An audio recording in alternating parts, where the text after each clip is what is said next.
Shalom. This is Sam, and I'm coming to you today to talk to you a little bit about Hanukkah. Hanukkah is about to start, and it's a great time to be able to share love with and to share Christ with your Jewish neighbors.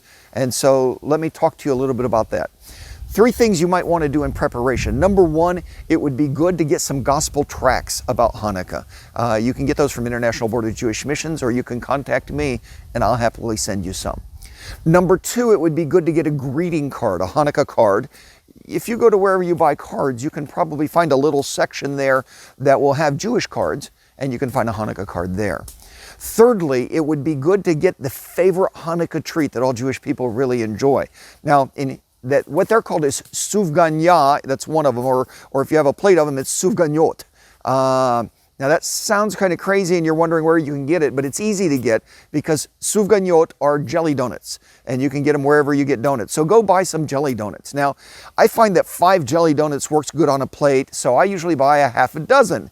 And I never tell my wife where the extra one went. But let's go on from that. So you've got those all set. You go over to your neighbor's house, knock on the door, they come to the door and you say, Happy Hanukkah. Or if you want to go all Hebrew on them, you can go Chag Sameach, which means joyous holidays. Chag Sameach Hanukkah, joyous holidays Hanukkah, whatever. So you greet them and you say, I came by to wish you a happy Hanukkah, and they will be amazed that you, a Christian, even know about their holiday. And they will be pleased with that.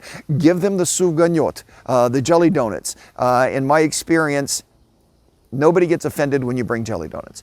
And then secondly, hand them the Hanukkah card, which you picked up at the store, which you've nicely signed, Hanukkah greetings from our family to yours with love and prayers, and sign your name to it. And in the Hanukkah card, you might have a gospel tract so that you could use that, tell them it's a little paper that talks about Hanukkah and my favorite part of Hanukkah. And so you can give them the jelly donuts, the sufganyot, and a card with a tract in it. And then you talk to your Jewish friend and you say, so tell me, how do you guys celebrate Hanukkah? What do you do? And they'll probably enjoy telling you all about how they love to celebrate Hanukkah. It's a very happy holiday for them. And then you can ask them maybe a slightly more serious question. So what does Hanukkah mean to you? And let them talk from their heart about what its meaning is to them. And then after they've done that, it's probably pretty simple for you to share from the heart what Hanukkah means to you. And of course, that's going to lead to Jesus Christ. So let me share 2 possible ways that you could share the gospel about Hanukkah.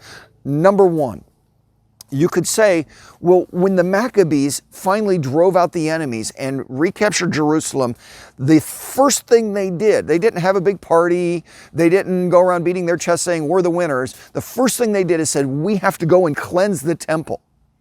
Why was that so important? Why was that so urgent?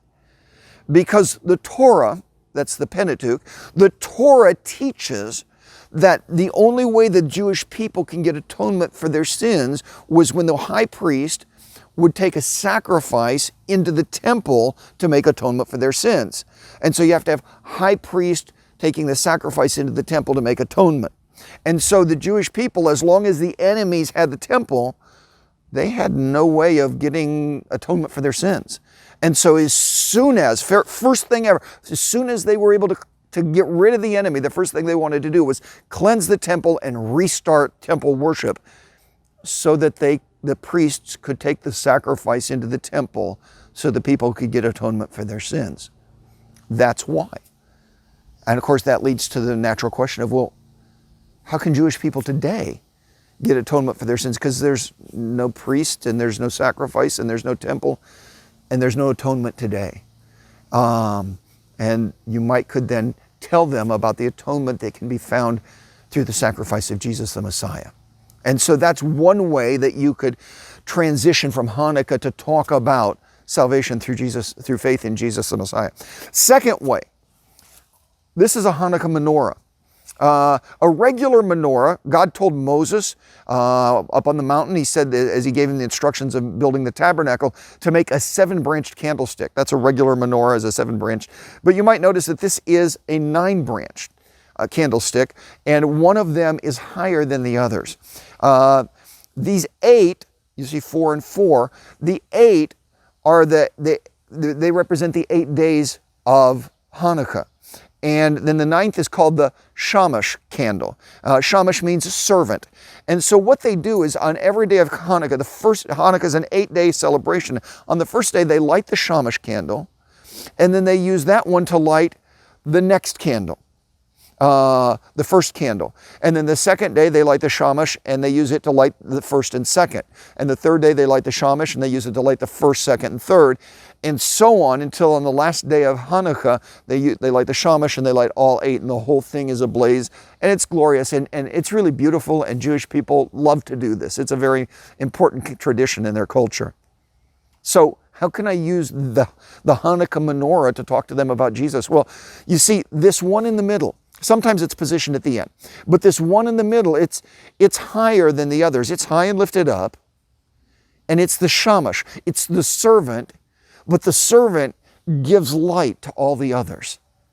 And that reminds me of Messiah, who also is high and lifted up, who is a servant to all of us, and who brings light to all of us. And so you can talk to them about why the Maccabees wanted to cleanse the temple, because of the need to have sacrifices for atonement, and that leads to the gospel. Or you can tell them about what you like about the Hanukkah menorah and the Shamash, the servant that is high and lifted up that brings light to all the others. Either one of these are really good ways to introduce the concept of salvation through Jesus the Messiah to your Jewish neighbor. Be loving, be kind, go and in love greet them, and if you have opportunity, share the gospel with them.